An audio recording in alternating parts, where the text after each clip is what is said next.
بسم الله والصلاة والسلام على رسول الله. معكم عبد الرحمن طلبة، أستاذ تاريخ وجغرافيا. حبايبي تالتة إعدادي، رجعنا من جديد. إن شاء الله تعالى النهارده هناخد بقى درس جديد باسم النشاط التعديني في العالم. يلا بينا.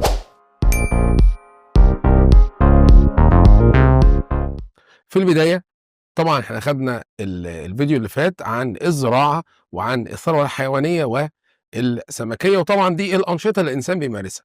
في بقى نشاط من الأنشطة اللي الإنسان بيمارسها وهو التعدين. فالتعدين هو عملية استخراج المعادن أو مصادر الطاقة، بس خلي بالك مصادر الطاقة الغير متجددة زي الفحم والبترول والغاز الطبيعي، إما بقى من باطن القشرة الأرضية أو بالقرب من السطح. يعني إن أنا هلاقي المعادن بتاعتي قريبة من السطح، أو محتاج إن أنا أحفر كتير عشان ألاقي هذه المعادن. بس خلي بالك بقى يا سيدي، في هنا نقطة مهمة أوي. قال لك إن النشاط التعديني يرتبط بالكميات. يعني إيه؟ يعني مثلًا لو افترضنا إن المكان ده فيه معادن بس كميات قليلة، هل برضه أعمل عملية التعدين؟ طبعًا لأ، لأن طبعًا عملية التعدين هي عملية مكلفة، لأن أنا باعمل عمليات قبل التعدين وعمليات بعد التعدين، اللي إحنا بنقول عليها عمليات سابقة وعمليات لاحقة. إيه بقى العمليات السابقة؟ إن أنا بابحث واكشف عن المعادن، زائد إن أنا باعمل إعداد للمنجم. إيه هو إعداد المنجم؟ إن أنا بامِد خطوط سكك حديد، زائد إن أنا باعمل طرق، زائد إن أنا بابني مساكن للعمال. هنا بابدأ بقى عملية التعدين. هنا بقى بتيجي المرحلة اللي بعد عملية التعدين، اللي هي مرحلة الإنتاج والنقل والتوزيع. فلذلك عشان كده قُلت لك إيه، قُلت لك لازم يكون هنا الكميات وفيرة، زائد إن المناطق اللي هي موجودة فيها المعادن لازم تكون قريبة من المصانع علشان تسهّل عملية النقل والمواصلات. تعالَ بقى مع بعض يا سيدي نعرف إيه هي المعادن الموجودة عندي وعددها قد إيه، وإيه بقى المعادن اللي بيتم استخدامها. قال لك إن القشرة الأرضية تحتوي على العديد من المعادن، حوالي 2000 معدن. بس خلي بالك إحنا مش بنستخدم ال2000، اللي إحنا بنستخدمه على المستوى التجاري والصناعي حوالي 200 بس. طب ال1800 إحنا ما نعرفش الاستخدام بتاعهم إيه، بس إن شاء الله تعالى في المستقبل هنعرف. طب الدول المتقدمة بتستهلك قد إيه من ال200؟ قال لك 85% من المعادن دي بتستهلكها الدول المتقدمة، برغم إن الدول دي خُمس سكان العالم، يعني 20% من سكان العالم. هنا بقى ييجي لك سؤال مهم جدًا، ليه الدول اللي هي كعدد سكان خُمس سكان العالم برغم ذلك بتستهلك 85% من المعادن ديّة؟ قال لك بسبب توافر الصناعات المختلفة التي تقوم على هذه المعادن. يعني الدول ديّة عندها صناعات بتعتمد على هذه المعادن، فبالتالي الدول دي بتستهلك كميات كبيرة من المعادن. إيه بقى يا سيدي أهم المعادن الموجودة في العالم؟ عندك الحديد، عندك النحاس، عندك البوكسايت، عندك المنجنيز، عندك الفوسفات، عندك الذهب، وعندك اليورانيوم. وطبعًا في معادن تانية، بس دُولة أهم المعادن الموجودة عندي في الدرس. طب أنا هادرس إيه؟ هادرس أول 3 اللي هم الحديد، النحاس، البوكسايت. أول بقى حاجة عندي اللي هي الحديد. قال لك عرف الإنسان استخدامه منذ آلاف السنين، وأهمية الحديد قال لك يعتبر من أهم المعادن المستخدمة في صناعة القطرات والحديد والصلب، لأن طبعًا الحديد في حد ذاته مش صلب، فابدأ أحط بقى عليه مواد عشان أحوّله إلى مادة صلبة، زي مثلًا ما باضيف عليه المنجنيز عشان يدّي له صلابة. نيجي بقى لأهم الدول اللي بتنتج الحديد. قال لك الحديد موجود في قارات العالم كلها، وأكثر دولتين بينتجوا الحديد أول دولة الصين، تاني بقى دولة عندك اللي هي أستراليا. هنا بقى يا سيدي ييجي لك سؤال، هل الحديد بيخش في التجارة الدولية والّا ما بيخشش؟ قال لك يدخل الحديد بنسبة 30% من الإنتاج العالمي في التجارة الدولية. طب ليه النسبة هنا كبيرة؟ قال لك علشان معظم الدول النامية اللي عندها الحديد بتعمل إيه؟ بتصدّره مش بتستهلكه، فلذلك بيخش بنسبة كبيرة في التجارة الدولية. طب مين بقى أكبر دولة عندها حديد وبتصدّره وطبعًا نامية؟ قال لك أول دولة عندك اللي هي موريتانيا. طبعًا موريتانيا دولة عربية في أفريقيا. طب بتصدّره بقى لمين؟ قال لك بتصدّره لدولتين، دولة اسمها اليابان والأخرى اسمها بريطانيا. خلي بالك اليابان في آسيا وبريطانيا في أوروبا. وخلي بالك أنا قُلت الكلام ده قبل كده في فيديو سابق، إن توجد علاقة عكسية بين الاستهلاك والتجارة. الاستهلاك عالي، التجارة قليلة. الاستهلاك قليل، التجارة عالية. نيجي بقى للمعدن التاني اللي هو النحاس. طبعًا النحاس أهميته إن هو بيصنّع منه الأسلاك والأدوات الكهربائية. وأهم الدول بقى اللي بتنتج النحاس عندك دولتين، دولة اسمها شيلي والصين. طبعًا شيلي دي في أمريكا الجنوبية، أمّا الصين طبعًا في آسيا. ننتقل بقى للمعدن التالت اللي هو البوكسايت. خلّي بالك البوكسايت ده مادة خام، بنصنّع منها حاجة اسمها الألمونيوم. فأهمية البوكسايت قال لك هو المادة الخام الرئيسية لمعدن الألمونيوم. طب أول دولة بتنتج البوكسايت استراليا. خلي بالك اول دوله بتنتج البوكسايت استراليا، ولكن اول بقى دوله بتنتج الالومنيوم الولايات المتحده الامريكيه. يبقى اول دوله بوكسايت استراليا، انما اول دوله في صناعه الالومنيوم هي الولايات المتحده الامريكيه. هنا بقى تسالني السؤال المهم، ليه استراليا برغم ان هي اول دوله في البوكسايت ولكن هي مش اول دوله في الالومنيوم؟ قال لك لان صناعه الالومنيوم بتحتاج 3 حاجات مهمه، اللي هي ايه؟ اللي هي طاقه كهربائيه وخبره فنيه وسوق داخليه وخارجيه. يبقى طاقه، خبره، سوق، ال3 حاجات دولت متوفرين هتقدر تحول البوكسايت الى ألمونيوم. فلذلك بقى يا سيدي قال لك ان الدول اللي عندها بوكسايت ولكن ما عندهاش المقومات لصناعه الالومنيوم بتعمل ايه؟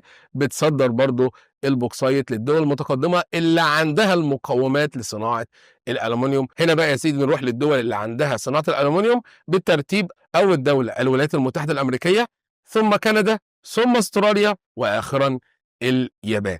يبقى خلي بالك استراليا هي اول دوله في البوكسايت ولكن مش اول دوله في الالومنيوم. بس برضه خلي بالك من نقطة مهمة، إن استراليا عندها المادة الخام وعندها المادة المصنعة. أما بقى الولايات المتحدة الأمريكية برغم إن ما عندهاش البوكسايت إلا إنها هي أول دولة في الألومنيوم. ليه؟ عشان عندها ال3 حاجات، ركز معايا، ال3 حاجات اللي هم مين؟ ها؟ الطاقة، الخبرة، السوق.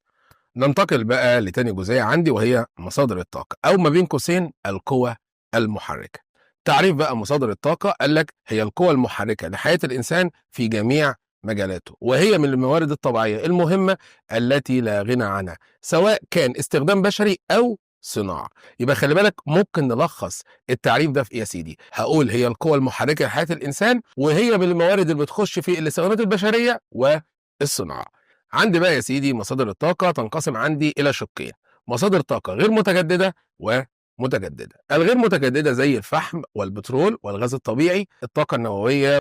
أما بقى المتجدد زي الرياح والأمواج وحركة المد والجزر، وآخرا الطاقة الشمسية. أول بقى مصدر عندي اللي هو الفحم. الفحم يا سيدي هو في الأصل أشجار، والأشجار دي دفنت تحت الأرض وبسبب بقى الضغط وعمل الحرارة تحولت إلى المادة اللي هي السوداء اللي هو الفحم. طب الفحم أهميته إيه؟ قال لك الفحم ده يستخدم في توليد الكهرباء زائد إن هو مصدر رئيسي للصناعة. يبقى إذا الفحم أهميته حاجتين، توليد الكهرباء ومصدر رئيسي للصناعة. طب إمتى بقى تم استخدام الفحم؟ قال لك الفحم ده كان عماد الثورة الصناعية في أوروبا في أواخر القرن ال18، وفضل إن هم بيستخدموه لغاية أوائل القرن ال20. يعني من أواخر ال18 لبداية ال20 الفحم ده هو الأساسي وهو المصدر الطاقة الرئيسي. وبعد ذلك طبعا ظهر بقى مصادر طاقة تانية أقل شوية في التلوث، أيسر في الحركة، وأرخص في الثمن، وهكذا. ننتقل بقى مع بعض لأهم القارات والدول اللي بتنتج الفحم. أول قارة عندي هي قارة آسيا، تاني قارة أوروبا، تالت قارة أمريكا الشمالية. يبقى بالترتيب آسيا، أوروبا، أمريكا الشمالية. بس خلي بالك آسيا وأوروبا بينتجوا بس هما الاتنين 3/4 الإنتاج، يعني 75% من إنتاج الفحم موجود في آسيا وأوروبا. طب ده بالنسبة لترتيب القارات. أما بقى بالنسبة لترتيب الدول، أول دولة عندك الصين، تاني دولة الولايات المتحدة الأمريكية، تالت دولة الهند. يبقى خلي بالك ترتيب القارات غير ترتيب الدول. القارات آسيا، أوروبا شمالية، أما ترتيب الدول الصين، الولايات المتحدة، الهند. ننتقل بقى لمصدر آخر وهو البترول. وخلي بالك برضو البترول عبارة عن كائنات حية، وبرضو نفس الفكرة اتدفنت تحت الأرض وبسبب الضغط والحرارة تحولت إلى البترول. البترول أهميته قال لك هو من أهم مصادر الطاقة. طب ليه؟ قال لك لأنه مرتبط بالتنمية الاقتصادية والاجتماعية وآخرا العلاقات السياسية والدولية. خلي بالك إن البترول مرتبط بالتنمية الاقتصادية والاجتماعية والعلاقات السياسية، إن في دول تقدمت وعلاقتها زادت مع الدول الأخرى بسبب إن عندها بترول زي مثلا دول الخليج العربي. زائد بقى يا سيدي قال لك إنه يشكل مع الغاز الطبيعي حوالي 55% من مصادر الطاقة مستخدمه في الوقت الراهن. طب البترول ليه اهميه تانية؟ طبعا قال لك البترول ده بناخد منه مشتقاته زي البنزين، زي السولار، زي المازوت، وبندخلها طبعا في صناعات تانية. طب اهم بقى الدول المنتجه ليه، اول دوله السعوديه، تاني دوله روسيا، اخرا الولايات المتحده الامريكيه. هنا بقى يا سيدي اقول لك سؤال، هل البترول رخيص ولا غالي؟ طبعا البترول غالي. طب ليه بقى البترول غالي؟ قال لك بسبب زيادة الطلب عليه. خلي بالك في علاقة مهمة جدًا على حتة الأسعار والطلب. إيه العلاقة؟ بتقول كلما زاد الطلب على الشيء ارتفع سعره. هنا في علاقة بنقول عليها علاقة طردية، الشيء زاد الطلب عليه السعر ارتفع، فلذلك قال لك نظرا لزيادة الطلب على البترول وتعدد استخدامه أدى ذلك إلى قال لك ارتفاع أسعاره بشكل مستمر، زائد إن هو من مصادر الطاقة اللي هي قابلة للنفاذ. ثالث بقى مصدر عندي من المصادر غير متجددة وهو الغاز الطبيعي.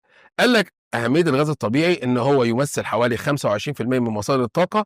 2 مصدر رخيص زائد سهل النقل زائد إن هو أقل تلوثًا للبيئة، فلذلك أو نتج عن ذلك توسع العالم في استخدامه كبديل لمصادر الطاقة. يبقى خلي بالك السبب الرئيسي اللي خلى الناس تتوسع في استخدام الغاز إن هو سعره رخيص زائد إن هو سهل النقل زائد إن هو أقل تلوثًا للبيئة. خلي بالك دي الأسباب اللي خلت الناس تتوسع في استخدامه. أما بقى أهميته قال لك بيخش في الصناعة زائد إن هو بيخش في الاستخدامات المنزلية وتوليد الطاقة الكهربائية، وآخرًا كوقود للسيارات بدل طبعًا البنزين عشان يقلل من التلوث.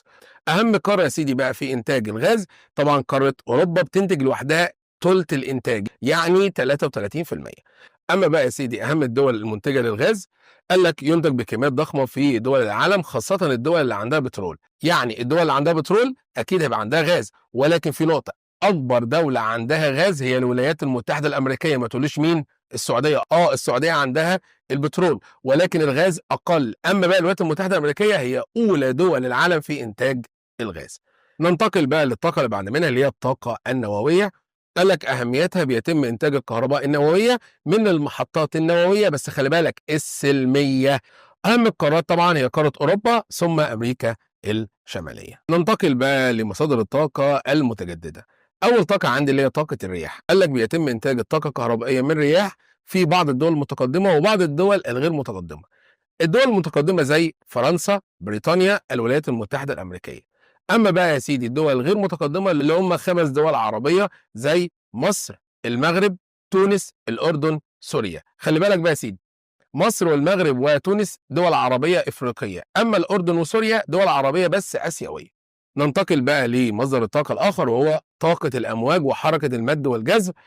قال لك بيتم استخدام هذه الطاقة في إنتاج الطاقة الكهربائية في بعض الدول زي بريطانيا، فرنسا، اليابان. يبقى خلي بالك الرياح فرنسا، بريطانيا، أما الأمواج بريطانيا، فرنسا، عشان ما تقعش يعني في الاتنين. آخر بقى طاقة عندي وهي الطاقة الشمسية. قال لك اتجهت بعض الدول لاستخدام الطاقة الشمسية كمصدر جديد للطاقة النظيفة التي لا تسبب تلوث، فبالتالي هي مصدر نظيف جدًا، جدًا، جدًا. زي بقى مين الدول ديّة؟ مصر. قال لك مصر أقامت لها محطات لتوليد الكهرباء للاستخدام المنزلي. وخلي بالك بقى يا سيدي إحنا بنتكلم في مصادر الطاقة إن هي بتدّي لي كهرباء، فبالتالي قال لك الكهرباء بتُقسّم عندي في الدرس هنا إلى نوعين من الكهرباء، كهرباء حرارية وكهرومائية. الحرارية اللي بتنتج عن طريق الفحم والبترول والغاز، أما الكهرومائية بقى يا سيدي اللي هي أي حاجة عن طريق المَيّة زي الأمواج، المَد والجزر، السدود، الشلالات. يبقى أي حاجة مَيّة كهرومائية، أما البترول والفحم والغاز ديّة حرارية. وبكده أكون الحمد لله تعالى خلّصت الدرس بتاعي، واستنوني إن شاء الله تعالى مع درس جديد وهو الأقاليم الصناعية في العالم. وفي الختام سبحانك اللهم وبحمدك أشهد أن لا إله إلا أنت أستغفرك وأتوب إليك، والسلام عليكم ورحمة الله وبركاته.